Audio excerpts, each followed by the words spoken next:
Don't forget Nicky's coming by after day camp, he reminded his dad. His sister Andrea's 7-year-old son spent afternoons at the garage with his uncle and grandfather while his mom worked.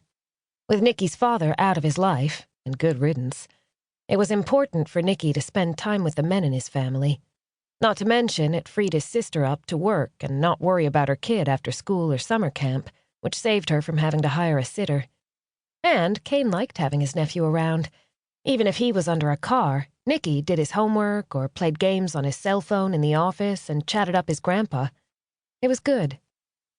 Kane stepped into the blazing, late-afternoon sunshine, appreciating the summer heat on his face. Once he was outside, he forgot about the aggravation with his dad and instead inhaled the fresh air after being cooped under a car for the better part of the day.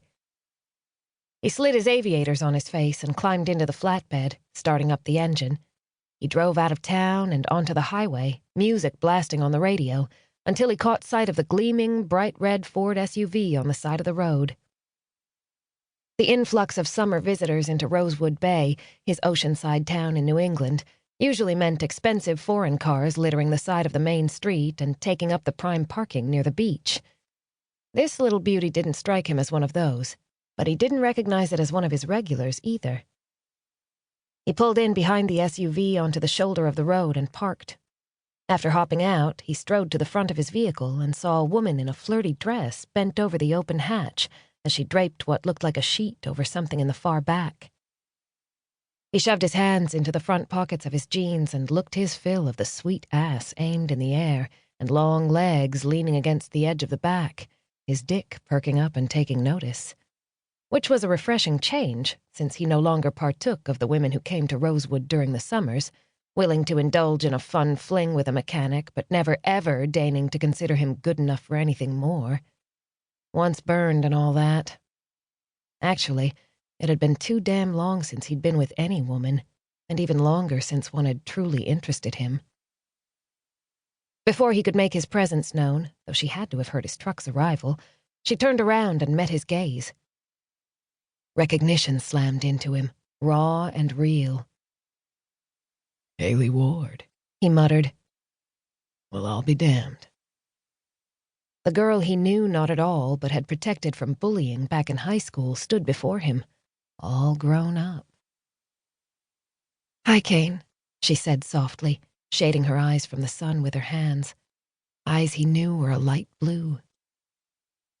She'd been quiet and withdrawn back then, head almost always hidden inside a hooded sweatshirt, only her 2 long braids hanging out from her protective armor.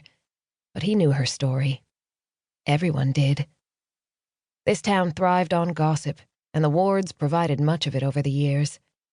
In Haley's case, everyone knew she'd been rescued from foster care at 13 by her aunt, but never seemed to adjust to life back home with her wealthy family.